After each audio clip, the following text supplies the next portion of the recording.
तो देखिए, बिहार विधानसभा चुनाव को लेकर सियासी पारा इस वक्त चढ़ा हुआ है। विपक्षी महागठबंधन में जहां सीटों के बंटवारे को लेकर अंदरूनी खींचतान जारी है, वहीं महागठबंधन के भीतर ही पार्टियां चुनावी मैदान में एक दूसरे को टक्कर देते हुए नजर आ रही है। सीट बंटवारे में यहां पर पेच ऐसा फंसा कि 13 सीटों पर महागठबंधन के ही सहयोगी दल आमने सामने आ गए। इसके बारे में आपको विस्तार से बताएंगे। इससे पहले आपको दिखाते हैं कि प्रशांत किशोर क्या कुछ कह रहे हैं। हम सब इस बात से सतर्क हैं कि जिन लोगों के कबर्ड से गंदगी निकाली गई है वो अब कौन सा खेल खेलेंगे, और उसकी कुछ वारदातें हम आपको आज की प्रेस कॉन्फ्रेंस में बताएंगे। मैं प्रशांत जी से आग्रह करता हूं कि वो अब आगे की कार्रवाई करें। धन्यवाद। सभी साथियों का यहाँ स्वागत। आप लोगों से 10-15 दिनों के बाद सामूहिक तौर पर मुलाकात हो रही है। तो सबसे पहले कल ही आपने दिवाली मनाई है, तो दिवाली की शुभकामना। और अगले 4-5 दिनों में बिहार का महापर्व छठ भी मनाया जाने वाला है, तो छठ की अग्रिम बधाई। आज आपको दिवाली के अगले ही दिन कष्ट इसलिए दिया है कि बिहार में हो रही एक अप्रत्याशित लोकतांत्रिक प्रक्रिया में एक अप्रत्याशित घटना जो घटित हो रही है वो आपको आपके संज्ञान में लाना चाहते हैं।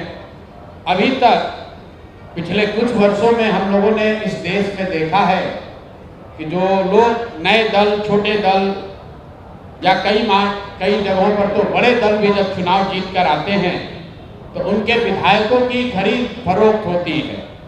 आप और हम वर्षों से वो तस्वीरें देखते आए हैं कि कैसे लोग अपने विधायकों को बचाने के लिए और उनके राजनीतिक विरोधी उनको खरीदने के लिए, अपने पाले में करने के लिए उनको कोई रिजॉर्ट में बंद करता है, कोई दूसरे राज्य में ले जाता है, कोई मोबाइल छीनता है। सरकारें बनाई और बिगाड़ी जाती हैं। और पिछले कुछ वर्षों में भारतीय जनता पार्टी की एक छवि बनी है कि चुनाव कोई भी जीते, सरकार यही लोग बनाएंगे। अब बिहार में इन्होंने एक नया प्रयोग, नया अभियान शुरू किया है। बिहार में 3 वर्षों तक जन सुराज को वोट कटवा पार्टी बताने वाले भारतीय जनता पार्टी ये कहने वाले कि इनकी कोई वजूद नहीं है। इनकी हालत देखिए। चुनाव की प्रक्रिया शुरू हुई है और सबसे ज्यादा अगर डर किसी को लग रहा है तो वो एनडीए के, भाजपा के लोगों को लग रहा है। और वो डर महागठबंधन के लोगों से नहीं लग रहा, क्योंकि महागठबंधन के लोगों का इस्तेमाल तो वो जनता को डराने के लिए करते हैं कि भाई हमको वोट दे दो, नहीं दोगे तो लालू जी का जंगल राज आ जाएगा। लेकिन इस बार चुनाव की लोकतांत्रिक प्रक्रिया में जन सुराज का एक नया विकल्प जनता के सामने है। और जो बात में पिछले 2 वर्ष से गांव-गांव जाकर मैंने बताया है कि जन सुराज का सबसे बड़ा असर ये है कि सबसे बड़ा योगदान ये है कि 30 वर्षों से चल रही बंधुआ मजदूरी, लोगों की मजबूरी, जहां लालू जी के डर से भाजपा नीतीश और भाजपा के डर से लालू जी को आपको वोट देना पड़ता है, उस राजनीतिक बंधुआ मजदूरी को खत्म करने का रास्ते का नाम है जन सुराज। और इसकी बानगी आप देखिए। यहाँ का एक क्षेत्र, अभी आपने खबर सुनी होगी कि पिछले 4-5 दिनों में 3 जन सुराज के घोषित उम्मीदवार जिन्होंने नामांकन किया या जो लोग नामांकन करने गए, उन लोगों को नामांकन नहीं करने दिया गया, या नामांकन किया तो उससे उनका नामांकन विड्रॉ कराया गया। अब कुछ लोग इसको ये चर्चा कर रहे हैं कि लगता है कि जन सुराज के लोग डर रहे हैं। तो अब कौन डर रहा है, इसको दिखाने के लिए आपके पास यहाँ आज मैंने प्रेस वार्ता बुलाई है। पहला केस है दानापुर का। दानापुर में महागठबंधन की ओर से एक सज्जन जो चुनाव लड़ते हैं, उनकी छवि एक बड़े बाहुबली अपराधी प्रवृत्ति के नेता के तौर पर है, जो अभी जेल में है। और फिर भी वहाँ भाजपा जब लड़ती है तो इनके पास बताने के लिए कुछ नहीं है, सिर्फ ये डराते हैं कि भाई हमको वोट दे दो, नहीं तो जो सज्जन राजद से जीतते हैं वो आ जाएंगे, आपका जीना हराम कर देंगे। तो इस बार दानापुर की जनता ने यह तय किया था कि भैया उनसे डर के हम लोग भाजपा को वोट नहीं देना चाहते, और दानापुर के सारे व्यवसायी एक साथ बैठकर उन्होंने ये तय किया कि भाई कोई भी जीतता है, सबसे ज़्यादा खामियाजा, सबसे ज़्यादा दिक्कत दानापुर में बिजनेस व्यापार करने वाले लोगों को होती है।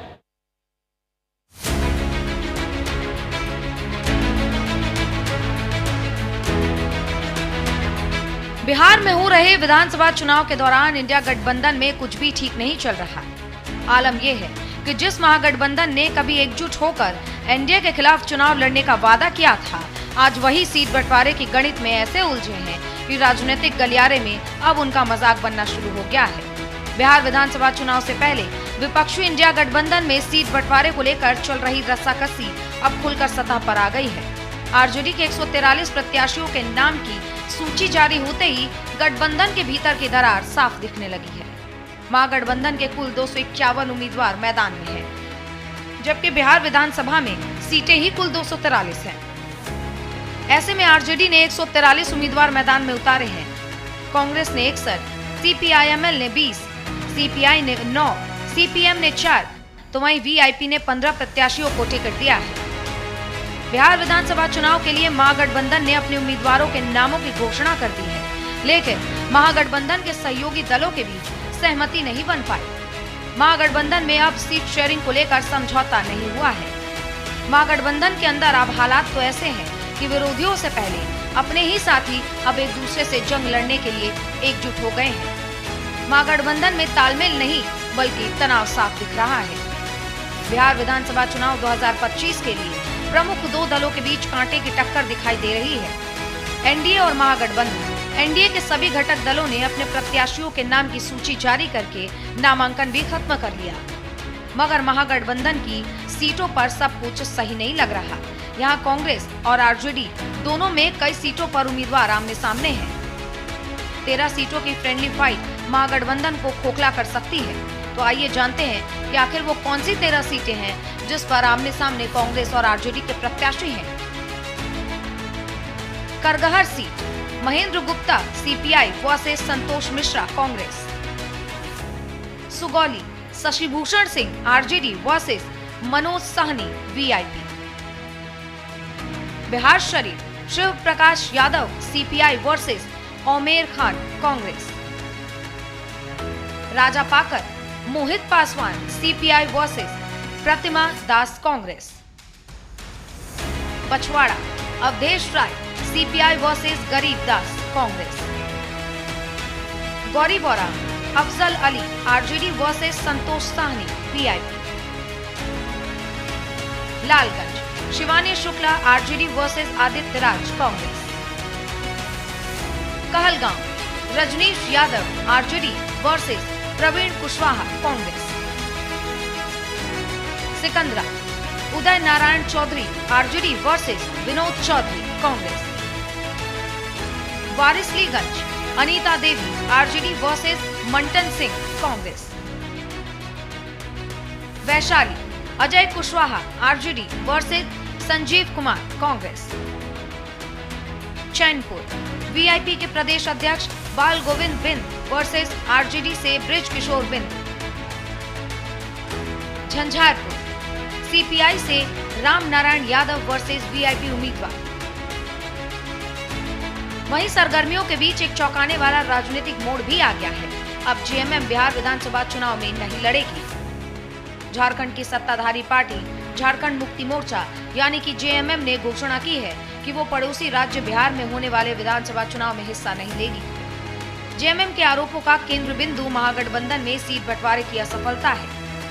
राजनीतिक जानकारों का मानना है कि ये साजिश से ज्यादा रणनीतिक चूक है। एक और जहां आरजेडी तेजस्वी यादव को मुख्यमंत्री पद का चेहरा बनाने पर अड़ा हुआ है, वहीं कांग्रेस असमंजस में है। सीपीआई जैसे छोटे सहयोगी भी कुछ सीटों पर कांग्रेस के खिलाफ उम्मीदवार उतार रहे हैं, जिससे गठबंधन की एकजुटता पर अब सवाल उठ रहा है। जेएमएम की मांग 12 सीटों की है, लेकिन उसे महज 4 से 6 सीटें मिलने की संभावना है, जो कि पार्टी को स्वीकार्य नहीं। कांग्रेस और आरजेडी की तकरार से साफ है कि इसका फायदा एनडीए को मिल सकता है। महागठबंधन की कहानी अभी ढलान पर है, जहां अंदरूनी कलेश फैला हुआ है। जेएमएम ने भी किनारा कर लिया। अब सवाल ये है कि महागठबंधन सत्ता पर काबिज हो पाएगी या फिर कलह में ही उलझ कर रह जाएगी। Bureau report, news India. तो देखा आपने कि किस तरीके से महागठबंधन में अभी भी सीट बंटवारे को लेकर रस्साकसी चल रही है। हमारे सहयोगी नीलकमल हमारे साथ जुड़ गए। नीलकमल, जिस तरीके से ये रस्साकसी देखने को मिल रही है, चुनाव में क्या होने वाला है, ये काफी दिलचस्प होगा आप देखना। बिल्कुल, देखिए चुनाव में क्या होगा ये तो अब मतदाता तय करेंगे, लेकिन जिस प्रकार की सिर फटोल आज भी जारी है। 23 तारीख नामांकन वापस लेने की सेकंड फेज की 23 तारीख तक नामांकन पत्र वापस लिए जा सकते हैं। हो सकता है कि महागठबंधन के नेता बैठ करके जो उम्मीदवार आपस में जो फाइट कर रहे हैं वो वापस हो जाए, लेकिन इसकी संभावना बेहद कम दिख रही है, क्योंकि सबके अपने अपने ईगो है, अपनी अपनी इच्छा है, अपने अपने स्वार्थ है। तो इस प्रकार से अब देखना होगा कि ये लोग वापस लेते हैं कि नामांकन। लेकिन सबसे बड़ी बात यह है कि ये जो रसाकसी चल रही है और ये जो फाइट हो रही है, जिसे फ्रेंडली फाइट कहा जाता है, मैं हमेशा कह रहा हूं, जब फाइट होता है तो फ्रेंड नहीं रहते हैं।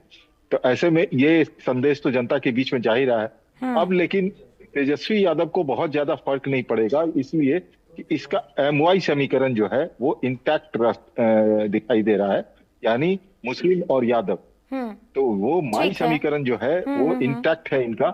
दूसरी तरफ एनडीए को देखिए तो वो अपने पूरे स्ट्रेटेजी के तहत चल रहा है। जाहिर सी बात है, महागठबंधन को अभी स्ट्रैटेजी की जरूरत है, वरना कंफ्यूजन ये जो बना है ये जनता के बीच में भी कंफ्यूजन पैदा कर रहा है। तमाम जानकारियों के लिए नीलकमल आपका बहुत शुक्रिया। तो देखा आपने कि महागठबंधन में किस तरीके से अभी खींचतान चल रही है। हालांकि जल्द इस पर अभी निपटान की जो कयास है वो लगाए जा रहे हैं। देखना काफी दिलचस्प होगा कि आखिर कब तक इस पर फैसला आता है। आप बने रहिए न्यूज इंडिया के साथ, हम जल्द हाजिर होंगे।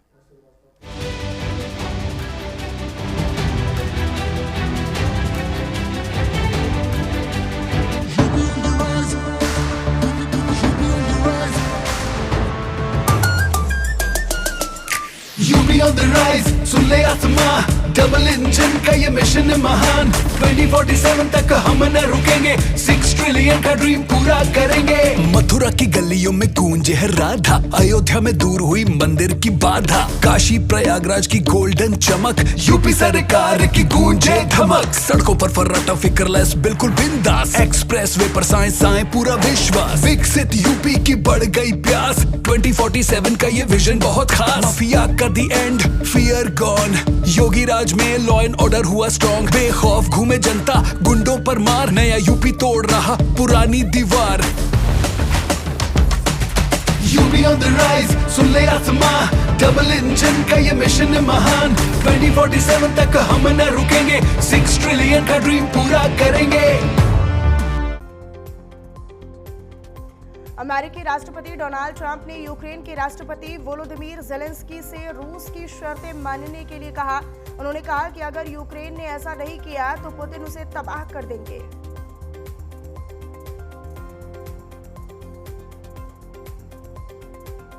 पाकिस्तान और अफगानिस्तान ने 9 अक्टूबर से जारी संघर्ष को रोकने के लिए सीजफायर पर सहमति जताई। पाकिस्तान और अफगानिस्तान के बीच कतर की राजधानी दोहा में सीजफायर समझौते पर बातचीत हुई।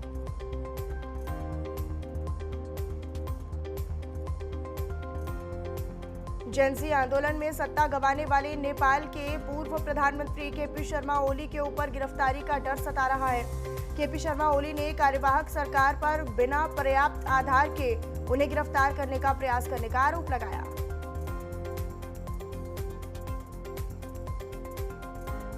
इंडोनेशिया ने फ्रांस से राफेल लड़ाकू विमानों की खरीद बढ़ाने की बजाय चीन से 42 J-10C फाइटर जेट लेने का फैसला लिया है।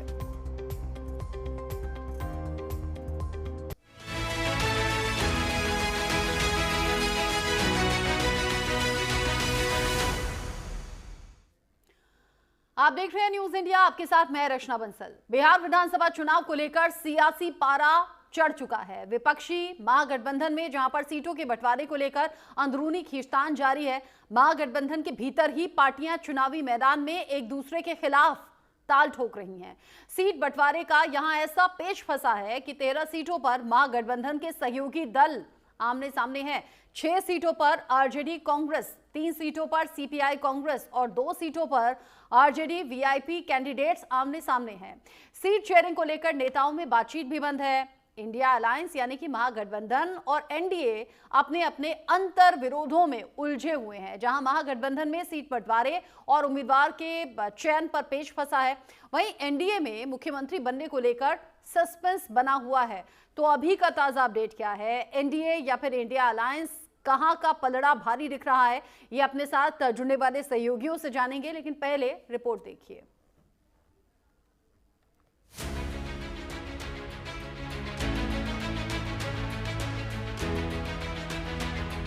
बिहार में हो रहे विधानसभा चुनाव के दौरान इंडिया गठबंधन में कुछ भी ठीक नहीं चल रहा।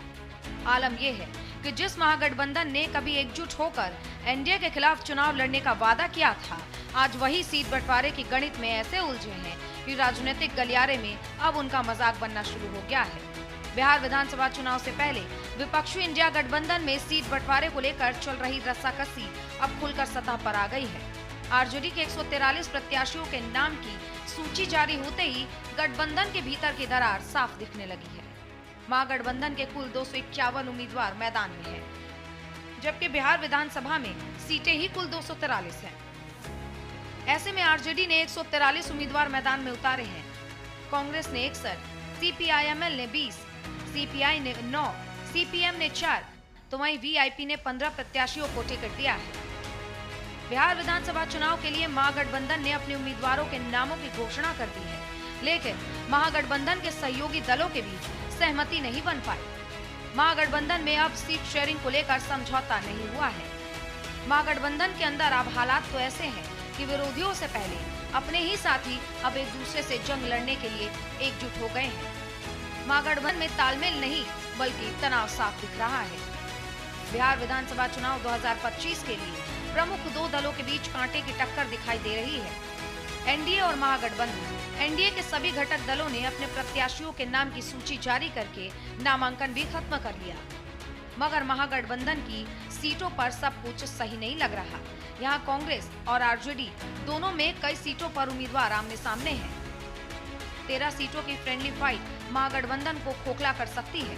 तो आइए जानते हैं कि आखिर वो कौन सी 13 सीटें हैं जिस पर आमने सामने कांग्रेस और आरजेडी के प्रत्याशी हैं। Kargahar seat, Mahendra Gupta CPI versus Santosh Mishra Congress. Sugauli, Shashibhushan Singh RJD versus Manoj Sahni VIP. Bihar Sharif, Shiv Prakash Yadav CPI versus Omer Khan Congress. Rajapakar, Mohit Paswan CPI versus Pratima Das Congress. Pachhwara, Awadhesh Rai CPI versus Garib Das Congress. Gauribaura, Afzal Ali RJD versus Santosh Sahani VIP. Lalganj, Shivani Shukla RJD versus Aditya Raj Congress. Kahalgaon, Rajneesh Yadav RJD versus Praveen Kushwaha Congress. Sikandra, Uday Narayan Chaudhary RJD versus Vinod Chaudhary Congress. Warisaliganj, Anita Devi RJD versus Mantan Singh Congress. Vaishali, Ajay Kushwaha RJD versus Sanjeev Kumar Congress. Chainpur, VIP के प्रदेश अध्यक्ष बाल गोविंद बिंद वर्सेस आरजेडी से ब्रिज किशोर बिंद। झंझारपुर, सीपीआई से राम नारायण यादव वर्सेस वीआईपी उम्मीदवार। वहीं सरगर्मियों के बीच एक चौंकाने वाला राजनीतिक मोड़ भी आ गया है। अब जेएमएम बिहार विधानसभा चुनाव में नहीं लड़ेगी। झारखंड की सत्ताधारी पार्टी झारखंड मुक्ति मोर्चा यानी कि जेएमएम ने घोषणा की है कि वो पड़ोसी राज्य बिहार में होने वाले विधानसभा चुनाव में हिस्सा नहीं लेगी। जेएमएम के आरोपों का केंद्र बिंदु महागठबंधन में सीट बंटवारे की असफलता है। राजनीतिक जानकारों का मानना है कि ये साजिश से ज्यादा रणनीतिक चूक है। एक और जहां आरजेडी तेजस्वी यादव को मुख्यमंत्री पद का चेहरा बनाने पर अड़ा हुआ है, वहीं कांग्रेस असमंजस में है।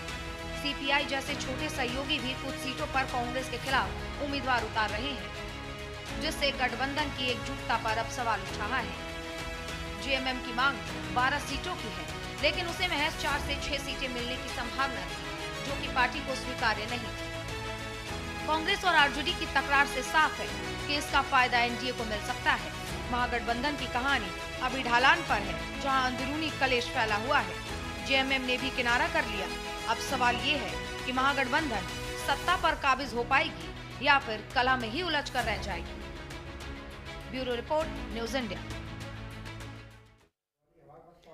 ब्रिजेश मेरे साथ में रांची से जुड़ गए हैं, दिल्ली से कनिका कटियार और पटना से नील कमल मेरे साथ में जुड़ गए हैं। सभी सहयोगी जो कि बिहार चुनाव को लेकर लगातार नजर बनाए हुए हैं और एक एक अपडेट हमारे दर्शकों तक पहुंचा रहे हैं।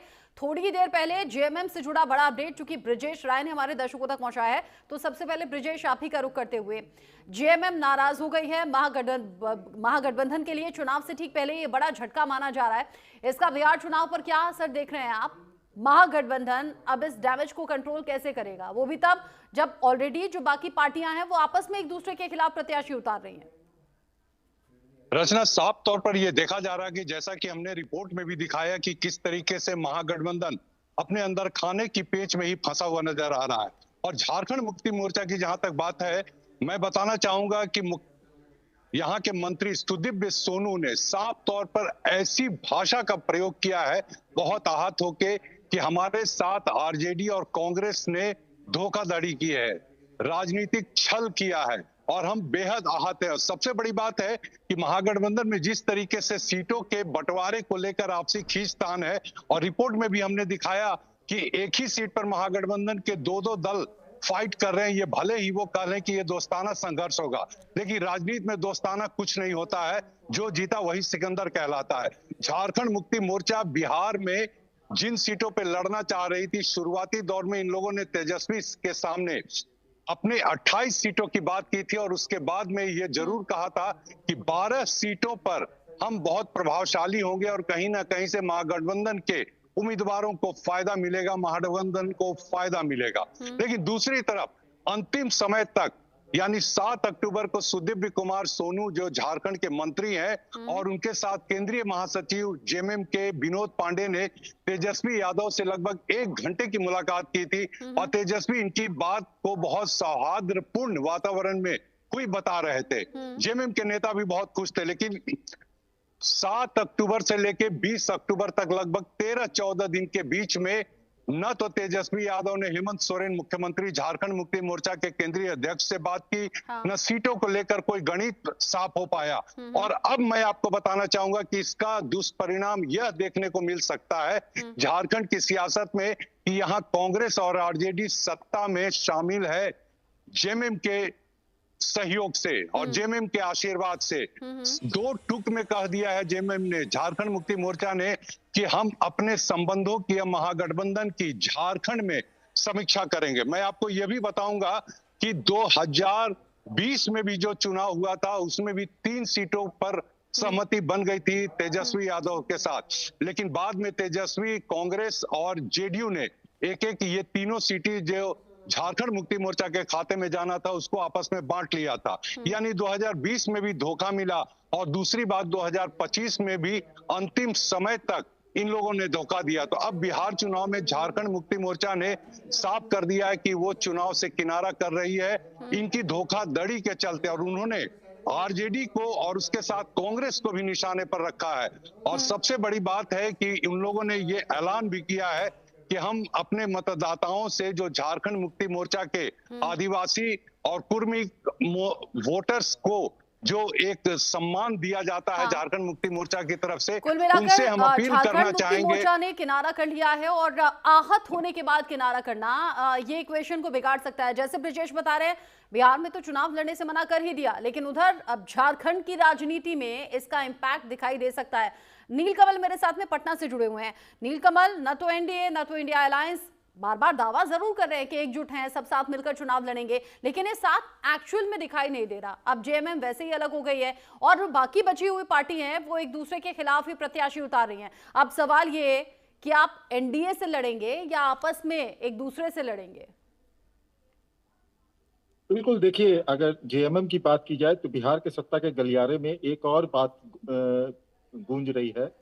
जब से इनका अलायंस टूटा है और जब से जेएमएम ने नाराजगी जाहिर करके 6 सीटों पर पहले उन्होंने उम्मीदवार उतारने की बात कही थी, लेकिन ऐसे नाराज हुआ कि वो कोई चुनाव ही नहीं लड़ रहे यहाँ पर।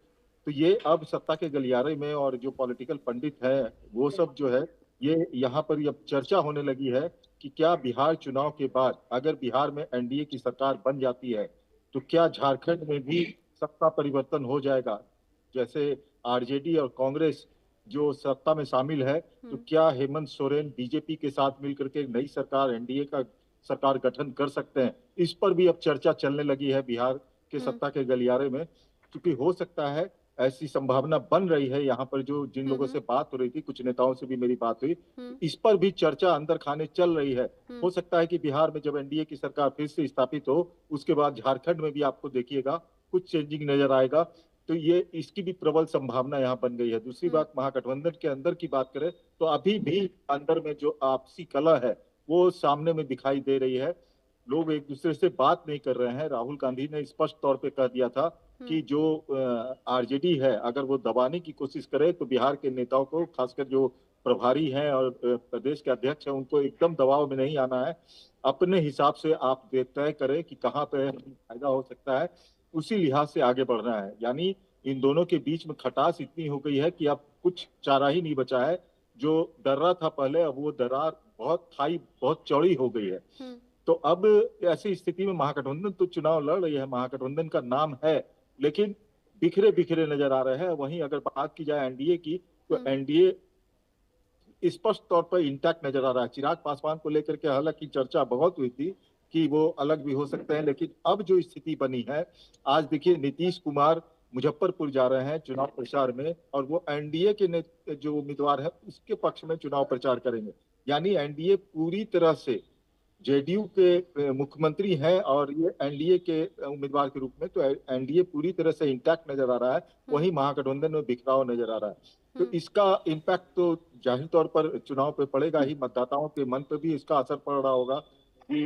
और दूसरी बात कि सारे कार्यकर्ता जो है असमंजस की स्थिति में है कि वो किसका साथ दे। अगर फ्रेंडली फाइट जिसकी बात कही जा रही है, जब वो फाइट ही कर रहे हैं तो फ्रेंड कहाँ से हो गया? फ्रेंडली इसको कैसे कहा जाएगा? जब एक दूसरे के खिलाफ लड़ाई लड़ रहे हैं तो वो फ्रेंडली कैसे हो गया? और वहां के कार्यकर्ता असमंजस की स्थिति में है कि आखिर साथ दे तो किसका दे।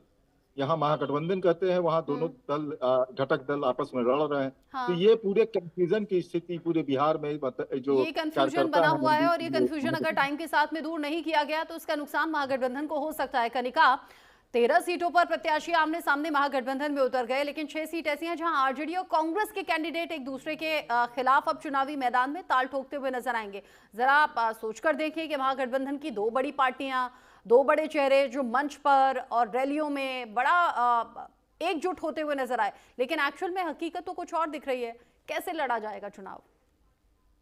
देखिए रचना, बिल्कुल महागठबंधन की अगर हम बात करते हैं तो ऑल इज वेल तो नहीं है महागठबंधन में, क्योंकि 13 सीटें ऐसी हैं जहां पर सीपीआई यानी कि लेफ्ट की पार्टीज, आरजेडी और कांग्रेस के उम्मीदवार जो है आपस में लड़ते हुए नजर आ रहे हैं। लेकिन 6 सीटें ऐसी हैं जहां पर आरजेडी वर्सेस कांग्रेस का मुकाबला जो है वो देखने को मिला है, क्योंकि सेकंड फेज की जो नॉमिनेशन की डेट थी वो कल आखिरी डेट थी, यानी कि अभी तक किसी भी प्रत्याशी ने विड्रॉ नहीं किया है। तो ये स्पष्ट हो गया है कि त्रिकोणीय मुकाबला जो है महागठबंधन में बना हुआ है। और बिल्कुल ये एक बड़ी चुनौती महागठबंधन के लिए रहेगी, क्योंकि जो महागठबंधन राहुल गांधी, तेजस्वी यादव की अगर हम बात करते हैं, क्योंकि महागठबंधन के दो बड़े चेहरे हैं, वो लगातार प्रबोधनाधिकार यात्रा में एक साथ जा रहे थे। आपको याद होगा राहुल गांधी बार बार ये दावा कर रहे थे कि दो भाई जो हैं वो बिहार में चले हैं और बिहार के मुद्दों को उठाने चले हैं। लेकिन बात अब इसी बात पे खड़ी हो रही है, और सवाल यही है कि महागठबंधन में जो वोटर्स है, बल्कि वोटर तो बात की बात है, पार्टी के जो नेता है, चाहे वो बिहार कांग्रेस के नेता हो या आरजेडी के नेता हो या लेफ्ट के नेता हो, उनको खुद में एक क्लैरिटी नहीं है कि वो आखिरकार क्या करें। क्योंकि जो महागठबंधन लगातार ये कह रहा था कि वो एनडीए के सामने मुकाबला कर रहा है, अब परिस्थिति ऐसी बन चुकी है कि महागठबंधन आपस में मुकाबला कर रहा है। आरजेडी ने जिन लोगों को उतारा है वहां पे कांग्रेस के उम्मीदवार भी हैं, और कांग्रेस के जो बिहार के नेता है, मैं आपको बताऊं, चाहे वो अखिलेश प्रसाद सिंह हो, मदन मोहन झा हो, इसके अलावा जो वरिष्ठ नेता है वो सभी घर बैठे हुए हैं और नाराजगी के कारण जो है वो ना पार्टी के लिए प्रचार कर रहे हैं, ना किसी कैंडिडेट के नामांकन में शामिल हुए हैं। तो जाहिर सी बात है कि महागठबंधन में जिस तरह की कलह देखने को मिल रही है, उनके लिए आने वाले दिनों में चीजें जो है स्मूथ नहीं होंगी और डिफिकल्ट होंगी, क्योंकि वोटर भी कंफ्यूज है, कार्यकर्ता भी कंफ्यूज है। लेकिन इसके अलावा जो नेता है, स्थानीय नेता, क्योंकि जब कोई प्रदेश प्रदेश का चुनाव होता है, स्टेट का चुनाव होता है, तो वहां पर प्रदेश की जो यूनिट होती है वो सबसे ज्यादा महत्वपूर्ण होती है। लेकिन इस बार बिहार के चुनाव में जो प्रदेश के नेता हैं, खासतौर पे कांग्रेस पार्टी की बात करूं तो सभी घर बैठे हुए हैं, कुछ नाराज है क्योंकि बेटे और बेटी को टिकट नहीं मिला, कुछ इस बात से नाराज है कि उनकी बात को जो है सहमत नहीं किया गया, उनका मशवरा रखा नहीं गया। और बिल्कुल जो बात बार बार मीडिया में आती है और हम लोग भी बताते हैं कि राहुल गांधी ने जिस तरह के निर्देश इस बार कृष्णा अलावेलु जो कि बिहार के प्रभारी हैं उनको सीट बार्गेनिंग के लिए दिए थे, लेकिन वो कहीं ना कहीं बार्गेनिंग पावर जो कांग्रेस लगातार दिखाने की कोशिश कर रही थी वो अब कांग्रेस के खिलाफ जो है माहौल पैदा कर रही है। कई ऐसे टिकट है जिसको लेकर भी कांग्रेस के नेता खुश नहीं है, चाहे वो भूमियारों की बात हो, चाहे वो मुसलमान नेताओं की बात हो, कहीं ना कहीं टिकट बंटवारे से लेकर सीट शेयरिंग तक और आपसी लड़ाई में पूरा महागठबंधन कंफ्यूज है। और जाहिर सी बात है इसका नुकसान जो है आने वाले दिनों में होगा, क्योंकि आप चुनाव प्रक्रिया बड़ी में बात बहुत ये कम समय बचा हुआ है। अगर महागठबंधन में मौजूद बड़ी पार्टियां और उनके बड़े नेता कंफ्यूज दिखेंगे तो बिहार की जनता भला क्यों कंफ्यूज नहीं होगी? अगर बदलाव का मन है भी तो सोचना होगा कि आखिर किस पर भरोसा करें, कैसे अपने प्रत्याशी जो मैदान में उतरे हुए हैं उनमें से कौन सा चुने, किस पर भरोसा दिखाएं, क्योंकि आज जो एक दूसरे के खिलाफ हैं कल को वोट तो जाया नहीं चला जाएगा। ये बड़ी चिंता वोटर्स को होती है। ब्रजेश, जिस तरीके से झारखंड की राजनीति का जिक्र किया और नीलकमल जिस तरफ इशारा अभी कर रहे थे कि हो सकता है आने वाले टाइम में जेएमएम एनडीए के साथ ना हो ले, मुझे याद आ रही है वो पिक्चर जब हेमंत सोरेन और पीएम मोदी की मुलाकात हुई थी। हालांकि वक्त बीत गया है उसे, लेकिन क्या उस मुलाकात का असर अब दिखाई दे सकता है क्या? देखिए, एक बात आपको बताना चाहूंगा कि ये संभावनाएं, राजनीति में कोई भी संभावनाओं से इनकार नहीं किया जा सकता, लेकिन जो वर्तमान राजनीतिक परिदृश्य है उसके हिसाब से थोड़ा सा झारखंड में सीटों के गणित को समझना होगा। वर्तमान में झारखंड में बहुमत के लिए कुल 42 विधायकों की पार्टी चाहिए और झारखंड मुक्ति मोर्चा 34 के साथ में यहाँ से बड़ा दल है, कांग्रेस के पास 16 है, ये मिलाकर हो जाते हैं 50 और 4 सीटें आरजेडी के पास है, ये मिला के 54 हो जाते हैं और साथ में वाम दलों का भी 2 सीटों का समर्थन प्राप्त है।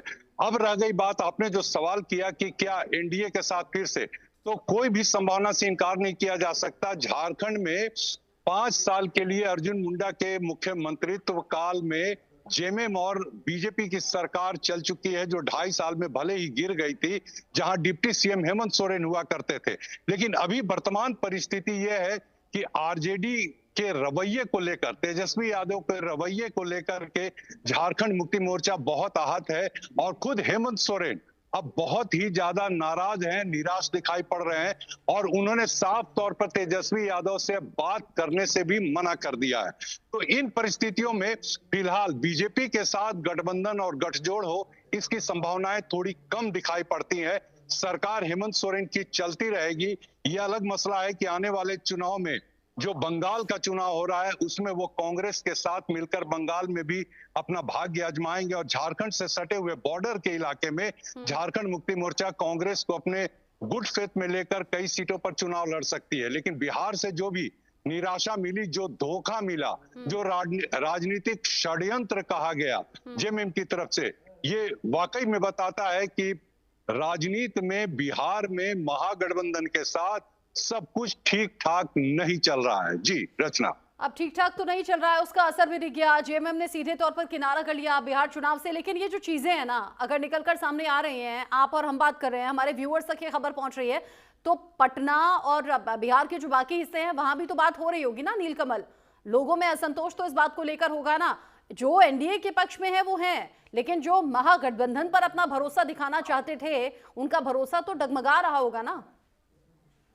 बिल्कुल, जैसे मैंने आपको कहा रचना कि यहाँ के कार्यकर्ताओं, जो महागठबंधन के जो कार्यकर्ता हैं घटक दल के, उनके अंदर में असमंजस की स्थिति है।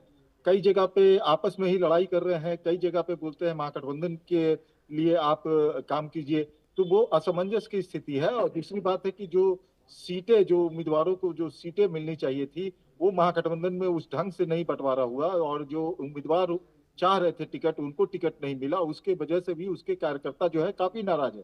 तो इस वजह से आप महागठबंधन के कार्यकर्ता तो असमंजस की स्थिति में है ही है और जो बाकी लोग गए हैं उनका भी खामियाजा महागठबंधन को भुगतना पड़ सकता है। दूसरी तरफ अगर एनडीए की बात करें तो एनडीए एक स्ट्रेटेजिकली पूरे प्लान के साथ जो है वो बिहार चुनाव में उतर चुका है। 24 तारीख को प्रधानमंत्री नरेंद्र मोदी चुनावी सभा का आगाज करेंगे और चुनावी सभा को संबोधित करेंगे। उसके बाद 3, 4, 6, 7 कई उनकी सभाएं होंगी। हर दिन उनके 2 से 3 सभाएं होंगी। तो आप समझ सकती हैं 12 से 15 सभा तो सिर्फ नरेंद्र मोदी करेंगे। उसके अलावा अमित शाह हैं और स्ट्रेटेजी ऐसी बनाई गई है आपके सोशल मीडिया से लेकर के और जो भी केंद्र और राज्य सरकार के जो कार्य है या उनको जो योजना है वो एनडीए के कार्यकर्ता जो है वो घर घर जाकर के लोगों को बताने का काम करेंगे। लाभार्थी जो है उनसे भी पूछेंगे कि उनको लाभ मिल रहा है, कोई दिक्कत तो नहीं हो रही। इस तरह से जनसंपर्क अभियान अभी से ही चलना शुरू हो गया। तो पूरी तरह से एनडीए जो है चुनावी जो रस्म होती है, जिस तरीके से जनता के साथ जुड़ाव करना होता है वो उतर चुकी है। लेकिन महागठबंधन के अंदर अभी भी देखिएगा कि तेजस्वी घर से बाहर नहीं निकल पा रहे हैं। उनके सामने इतनी बड़ी चुनौती आ गई है। सीट शेयरिंग का मामला है, इतने तरह के प्रॉब्लम है। कांग्रेस उन पर दबाव डाल रही है, CPI-ML वामपंथी दबाव डाल रहे हैं, VIP का मसला अलग है। तो बहुत सारे और संजय यादव के ऊपर उनके ही कार्यकर्ता और उम्मीदवार जो है वो आरोप लगा रहे हैं। संजय यादव उनके लिए हालांकि ऐसा नहीं है कि एनडीए में खटपट नहीं थी या फिर एनडीए में सरदर्द नहीं था, लेकिन वहां जो शीर्ष नेतृत्व है ना, फैसला किया जाता है और फैसला फॉलो होता है, माना जाता है, जिससे कि चीजें उस तरीके से बाहर निकल नहीं पाती।